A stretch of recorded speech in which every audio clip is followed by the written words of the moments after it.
It's a great question. I think um, the best way is, well, a lot of times a founder's never seen what writing the playbook looks like. So in my engagements, and a lot of other go-to-market fractional leaders do the same thing.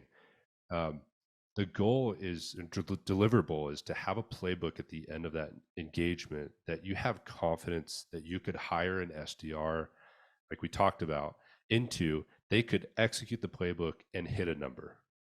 That's the ultimate outcome.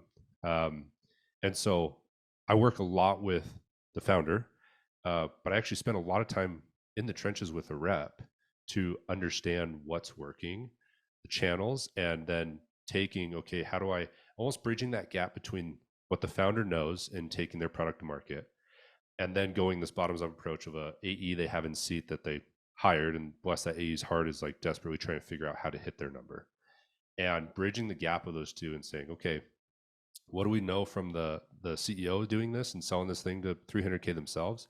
And what is an AE learning day to day on the phones in the trenches to develop a channel that we think is scalable? And how do we start to measure that? And then pull out what's working and then start to put some frameworks and playbooks around that.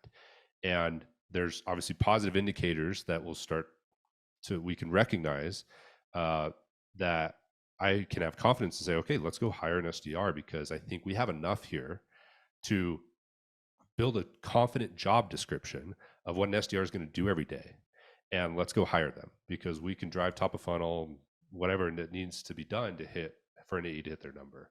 And we start to work that way. So anyways, it's a lot of time with the founder initially and taking what's worked, and then working bottoms up also with a rep to validate these ideas that a founder has, because a sales rep's never going to sell the way a founder does. It's unrealistic. Never. It's impossible. Like they don't even know what a VC is, right? Like they're early in their career and even understanding how a VC works. So it's unrealistic to say, cool, come in AE or SDR and network with Right. my VCs and they'll intro you to deals.